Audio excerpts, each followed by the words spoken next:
षष्ठी कल्प निरूपण में स्कंद षष्ठी व्रत की महिमा।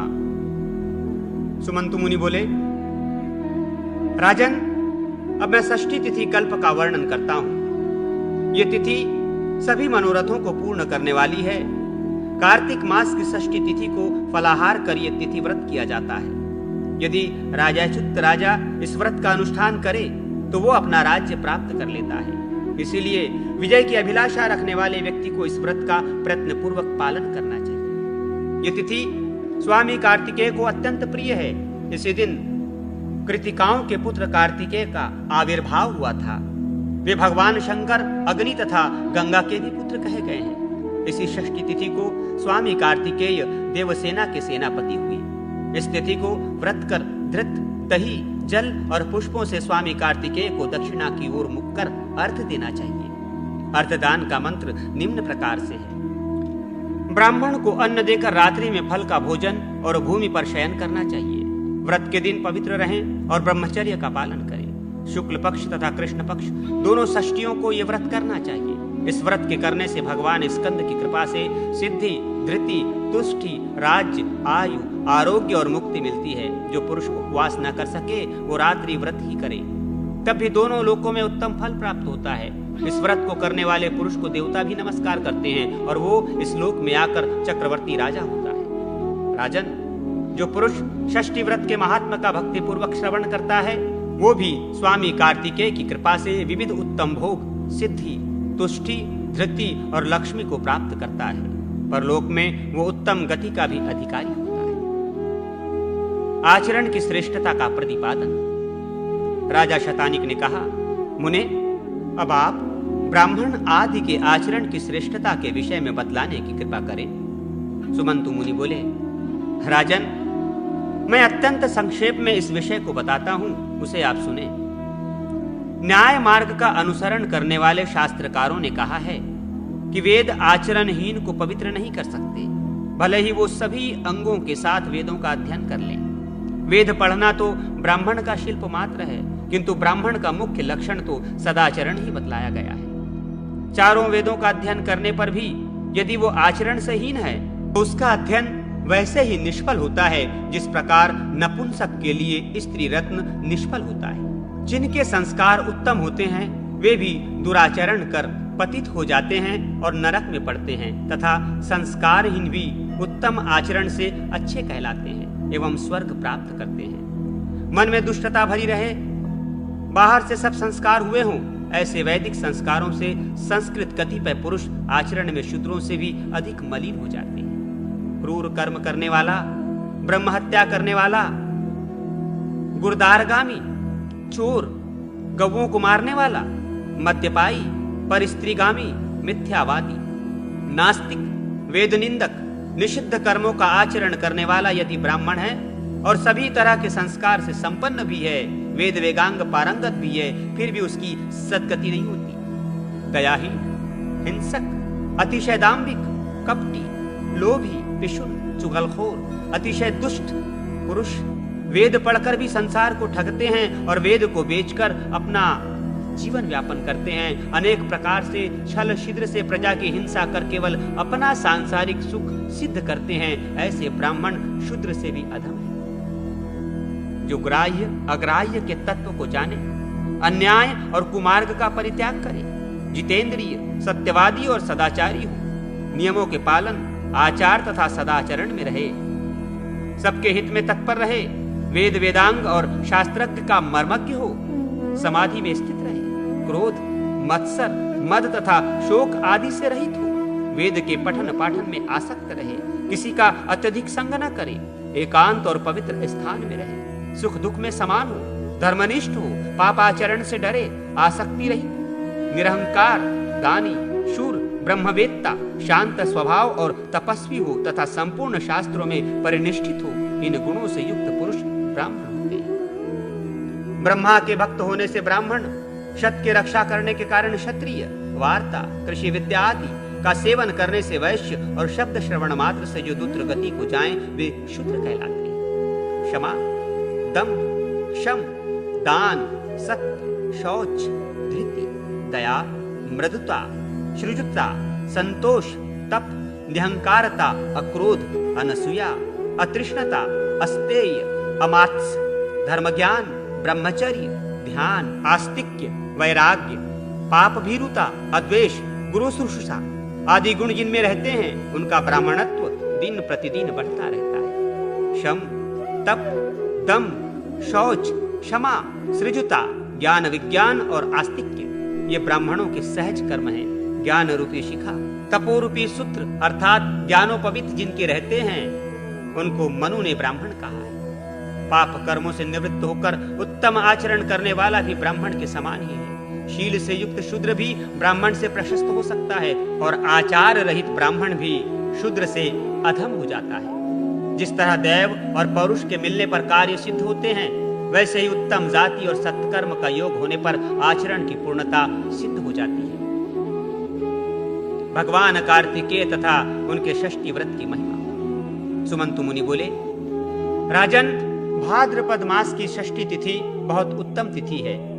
ये सभी पापों का हरण करने वाली, पुण्य प्रदान करने वाली तथा सभी कल्याण मंगलों को देने वाली है। ये तिथि कार्तिकेय को अतिशय प्रिय है। इस दिन किया हुआ स्नान, दान आदि सत्कर्म अक्षय होता है। जो दक्षिण दिशा कुमारिका क्षेत्र में निवास करने वाले कुमार कार्तिकेय का इस तिथि को दर्शन करते हैं वे ब्रह्म हत्या आदि पापों से मुक्त हो जाते हैं। इसलिए इस तिथि से भगवान कार्तिकेय का अवश्य दर्शन करना चाहिए। भक्ति पूर्वक कार्तिकेय का पूजन करने से मानव मनोवांछित फल प्राप्त करता है और अंत में इंद्रलोक में निवास करता है। ईंट, पत्थर, काष्ठ आदि के द्वारा श्रद्धा पूर्वक कार्तिकेय का मंदिर बनाने वाला पुरुष स्वर्ण के विमान में बैठकर कार्तिकेय के लोक में जाता है। इनके मंदिर पर ध्वजा चढ़ाने तथा झाड़ू पोंछा मार्जन आदि करने से रुद्रलोक प्राप्त होता है। चंदन, अगर, कपूर आदि से कार्तिकेय की पूजा करने पर हाथी, घोड़ा आदि वाहनों का स्वामी होता है और सेनापतित्व भी प्राप्त होता है। राजाओं को कार्तिकेय की अवश्य ही आराधना करनी चाहिए। जो राजा कृतिकाओं के पुत्र भगवान कार्तिकेय की आराधना कर युद्ध के लिए प्रस्थान करता है वो देवराज इंद्र की तरह अपने शत्रुओं को परास्त कर देता है। कार्तिकेय की चंपक आदि विविध पुष्पों से पूजा करने वाला व्यक्ति सभी पापों से मुक्त हो जाता है और शिवलोक को प्राप्त करता है। इस भाद्रपद मास की षष्ठी को तेल का सेवन नहीं करना चाहिए। षष्ठी तिथि को व्रत एवं पूजन कर रात्रि में भोजन करने वाला व्यक्ति संपूर्ण पापों से मुक्त हो कार्तिकेय के लोक में निवास करता है। जो व्यक्ति कुमारिका क्षेत्र में स्थित भगवान कार्तिकेय का दर्शन एवं भक्ति पूर्व उनका पूजन करता है वो अखंड शांति प्राप्त करता है। सप्तमी कल्प में भगवान सूर्य के परिवार का निरूपण एवं शाक सप्तमी व्रत। सुमंतु मुनि ने कहा, राजन, अब मैं सप्तमी कल्प का वर्णन करता हूं। सप्तमी तिथि को भगवान सूर्य का आविर्भाव हुआ था। वे अंड के साथ उत्पन्न हुए और अंड में रहते हुए ही उन्होंने वृद्धि प्राप्त की। बहुत दिनों तक अंड में रहने के कारण ये मार्तंड के नाम से प्रसिद्ध हुए। जब ये अंडम में ही स्थित थे तो दक्ष प्रजापति ने अपनी रूपवती कन्या रूपा को भार्या के रूप में इन्हें अर्पित किया। दक्ष की आज्ञा से विश्वकर्मा ने इनके शरीर का संस्कार किया जिससे ये अतिशय तेजस्वी हो गए। अंड में स्थित रहते ही इन्हें यमुना एवं यम नाम की 2 संतानें प्राप्त हुई। भगवान सूर्य का तेज सहन न कर सकने के कारण उनकी स्त्री व्याकुल हो सोचने लगी, इनके अतिशय तेज के कारण मेरी दृष्टि इनकी ओर ठहर ही नहीं पाती, जिससे इनके अंगों को मैं देख नहीं पा रही हूँ। मेरा सुवर्ण वर्ण कमनीय शरीर इनके तेज से दग्ध हो श्याम वर्ण का हो गया है। इनके साथ मेरा निर्वाह होना बहुत कठिन है। ये सोचकर उसने अपनी छाया से एक स्त्री उत्पन्न कर उससे कहा, तुम भगवान सूर्य के समीप मेरी जगह रहना, परंतु ये भेद न खुलने पाए। ऐसा समझाकर उसने उस छाया नाम की स्त्री को वहां रख दिया तथा अपनी संतान यम और यमुना को वहीं छोड़कर वो तपस्या करने के लिए उत्तर कुरु देश में चली गई और वहां घोड़ी का रूप धारण कर तपस्या में रत रहते हुए इधर उधर अनेक वर्षों तक घूमती रही। भगवान सूर्य ने छाया को ही अपनी पत्नी समझा। कुछ समय के बाद छाया से शनैश्वर और तप्ती नाम की 2 संतानें उत्पन्न हुई। छाया अपनी संतान पर यमुना तथा यम से अधिक स्नेह करती थी। एक दिन यमुना और तप्ती में विवाद हो गया। पारस्परिक शाप से दोनों नदी हो गईं। एक बार छाया ने यमुना के भाई यम को ताड़ित किया। इस पर यम ने क्रुद्ध होकर छाया को मारने के लिए पैर उठाया। छाया ने क्रुद्ध होकर शाप दे दिया, मूढ़, तुमने मेरे ऊपर चरण उठाया है, इसलिए तुम्हारा प्राणियों का प्राण हिंसक रूपी ये विध्वंस कर्म तब तक रहेगा जब तक सूर्य और चंद्र रहेंगे। यदि तुम मेरे शाप से कलुषित अपने पैर को पृथ्वी पर रखोगे तो कृमिगण उसे खा जाएंगे। यम और छाया का इस प्रकार विवाद हो ही रहा था कि उसी समय भगवान सूर्य वहां आ पहुंचे। यम ने अपने पिता भगवान सूर्य से कहा, पिताजी, ये हमारी माता कदापि नहीं हो सकती, ये कोई और स्त्री है। ये हमें नित्य क्रूर भाव से देखती है और हम सभी भाई बहनों में समान दृष्टि तथा समान व्यवहार नहीं रखती। ये सुनकर भगवान सूर्य ने क्रुद्ध होकर छाया से कहा, तुम्हें ये उचित नहीं है कि अपनी संतानों में एक ही से प्रेम करो और दूसरे से द्वेष। जितनी संतानें हों सबको समान ही समझना चाहिए, तुम विषम दृष्टि से क्यों देखती हो? ये सुनकर छाया तो कुछ ना बोली, पर यम ने पुनः कहा, पिताजी, ये दुष्टा मेरी मां नहीं है बल्कि मेरी माता की छाया है, इसी से इसने मुझे शाप दिया है। ये कहकर यम ने पूरा वृत्तांत उन्हें बतला दिया। इस पर भगवान सूर्य ने कहा, बेटा, तुम चिंता न करो, कृमिगण मांस और रुधिर लेकर बुरलोक में चले जाएंगे, इससे तुम्हारा पांव गलेगा नहीं, अच्छा हो जाएगा और ब्रह्मा जी की आज्ञा से तुम लोकपाल पद को भी प्राप्त कर सकोगे। तुम्हारी बहन यमुना का जल गंगा जल के समान पवित्र हो जाएगा और तप्ती का जल नर्मदा के जल के तुल्य पवित्र माना जाएगा।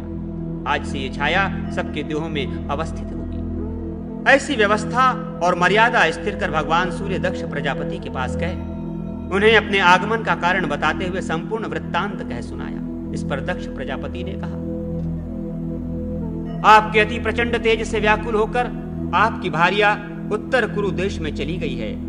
अब आप विश्वकर्मा से अपना रूप प्रशस्त करवा लें। ये कहकर उन्होंने विश्वकर्मा को बुलाकर उनसे कहा, विश्वकर्मन, आप इनका सुंदर रूप प्रकाशित कर दें। तब सूर्य की सम्मति पाकर विश्वकर्मा ने अपने तक्षण कर्म से सूर्य को खरादना आरंभ किया।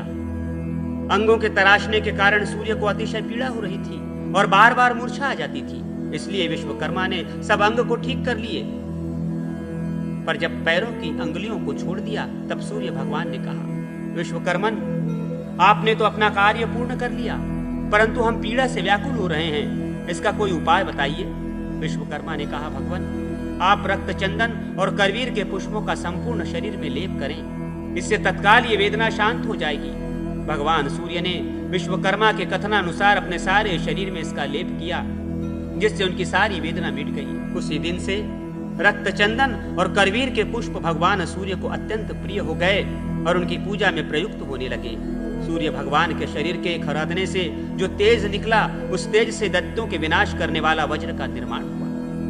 भगवान सूर्य ने भी अपना उत्तम रूप प्राप्त कर प्रसन्न मन से अपनी भार्या के दर्शनों की उत्कंठा से तत्काल उत्तर कुरु की ओर प्रस्थान किया। वहां उन्होंने देखा कि वो घोड़ी का रूप धारण कर विचरण कर रही है। भगवान सूर्य भी अश्व का रूप धारण कर उससे मिले। पर पुरुष की आशंका से उसने अपने दोनों नासापुटों से सूर्य के तेज को एक साथ बाहर फेंक दिया, जिससे अश्विनी कुमारों की उत्पत्ति हुई और यही देवताओं के वैद्य हुए। तेज के अंतिम अंश से रेवंत की उत्पत्ति हुई।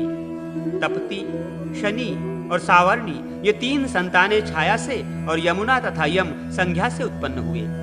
सूर्य को अपनी भार्या उत्तर कुरु में सप्तमी तिथि के दिन प्राप्त हुई।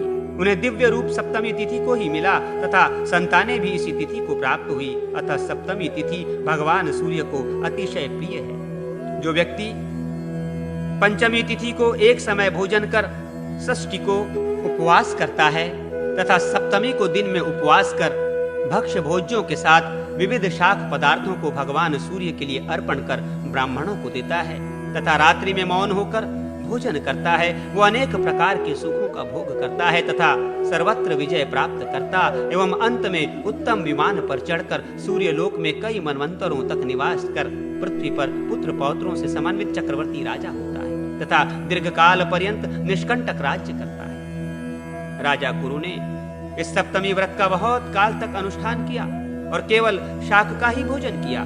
इसी से उन्होंने कुरुक्षेत्र नामक पुण्य क्षेत्र प्राप्त किया और इसका नाम रखा धर्म क्षेत्र। सप्तमी, नवमी, षष्ठी, तृतीया और पंचमी ये तिथियां बहुत उत्तम हैं और स्त्री पुरुषों को मनवांछित फल प्रदान करने वाली हैं।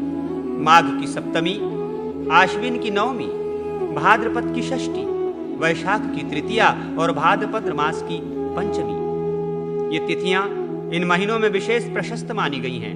कार्तिक शुक्ला सप्तमी से इस व्रत को ग्रहण करना चाहिए। उत्तम शाक को सिद्ध कर ब्राह्मणों को देना चाहिए और रात्रि में स्वयं भी शाक ही ग्रहण करना चाहिए। इस प्रकार 4 मास तक व्रत कर व्रत का पहला पारण करना चाहिए। उस दिन पंचगव्य से सूर्य भगवान को स्नान कराना चाहिए और स्वयं भी पंचगव्य का प्राशन करना चाहिए। अनंतर केशर का चंदन, अगस्त के पुष्प, अपराजित नामक धूप और पायस का नैवेद्य सूर्य नारायण को समर्पित करना चाहिए। ब्राह्मणों को भी पायस का भोजन कराना चाहिए। दूसरे पारण में कुशा के जल से भगवान सूर्य नारायण को स्नान कराकर स्वयं गोमय का प्राशन करना चाहिए और श्वेत चंदन, सुगंधित पुष्प, अगरू का धूप तथा गुड़ के अपूप नैवेद्य में अर्पण करना चाहिए तथा वर्ष के समाप्त होने पर तीसरा पारण करना चाहिए। गौर सरसप का उपटन लगाकर भगवान सूर्य को स्नान कराना चाहिए।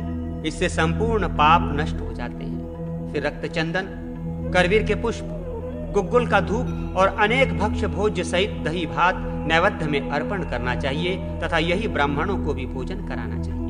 भगवान सूर्य नारायण के सम्मुख ब्राह्मण से पुराण श्रवण करना चाहिए तथा स्वयं बाँचना चाहिए। अंत में ब्राह्मण को भोजन कराकर पौराणिक को वस्त्र, आभूषण, दक्षिणा आदि देकर प्रसन्न करना चाहिए।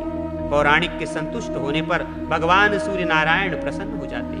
रक्त चंदन, करवीर के पुष्प, गुग्गुल का धूप, मोदक, पायस का नैवेद्य, धृत, ताम्रपत्र, पुराण ग्रंथ और पौराणिक ये सब भगवान सूर्य को अत्यंत प्रिय हैं। राजन, ये शाक सप्तमी व्रत भगवान सूर्य को अति प्रिय है। इस व्रत का करने वाला पुरुष भाग्यशाली होता है। श्री कृष्ण सांब संवाद तथा भगवान सूर्य नारायण की पूजन विधि। राजा शतानिक ने कहा, ब्राह्मण श्रेष्ठ, भगवान सूर्य नारायण का महात्म्य सुनते सुनते मुझे तृप्ति नहीं हो रही है, इसलिए सप्तमी कल्प का आप पुनः कुछ और विस्तार से वर्णन करें। सुमंतु मुनि बोले, राजन, इस विषय में भगवान श्री कृष्ण और उनके पुत्र सांब का जो परस्पर संवाद हुआ था उसी का मैं वर्णन करता हूं, उसे आप सुने। एक समय सांब ने अपने पिता भगवान श्री कृष्ण से पूछा, पिताजी, मनुष्य संसार में जन्म ग्रहण कर कौन सा कर्म करे जिससे उसे दुख न हो और मनोवांछित फलों को प्राप्त कर वो स्वर्ग प्राप्त करे तथा मुक्ति भी प्राप्त कर सके? इन सब का आप वर्णन करें। मेरा मन इस संसार में अनेक प्रकार की आदि व्याधियों को देखकर अत्यंत उदास हो रहा है। मुझे क्षण मात्र भी जीने की इच्छा नहीं होती।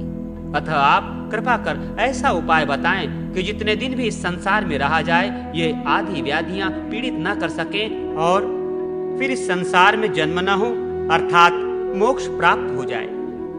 भगवान श्री कृष्ण ने कहा, वत्स, देवताओं के प्रसाद से, उनके अनुग्रह से तथा उनकी आराधना करने से ये सब कुछ प्राप्त हो सकता है। देवताओं की आराधना ही परम उपाय है। देवता अनुमान और आगम प्रमाणों से सिद्ध होते हैं। विशिष्ट पुरुष विशिष्ट देवता की आराधना करे तो वो विशिष्ट फल प्राप्त कर सकता है। सांब ने कहा, महाराज, प्रथम तो देवताओं के अस्तित्व में ही संदेह है। कुछ लोग कहते हैं देवता हैं और कुछ कहते हैं देवता नहीं है। फिर विशिष्ट देवता किन्हें समझा जाए? भगवान श्री कृष्ण बोले, वत्स, आगम से, अनुमान से और प्रत्यक्ष से देवताओं का होना सिद्ध होता है। सांब ने कहा, यदि देवता प्रत्यक्ष सिद्ध हो सकते हैं तो फिर उनके साधन के लिए अनुमान और आगम प्रमाण की कुछ भी अपेक्षा नहीं है। श्री कृष्ण बोले, वत्स, सभी देवता प्रत्यक्ष नहीं होते।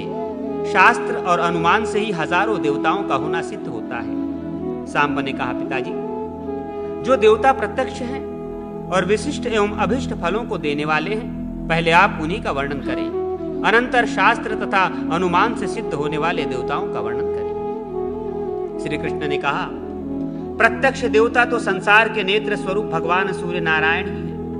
इनसे बढ़कर दूसरा कोई देवता नहीं है। संपूर्ण जगत इन्हीं से उत्पन्न हुआ है और अंत में इन्हीं में विलीन भी हो जाएगा।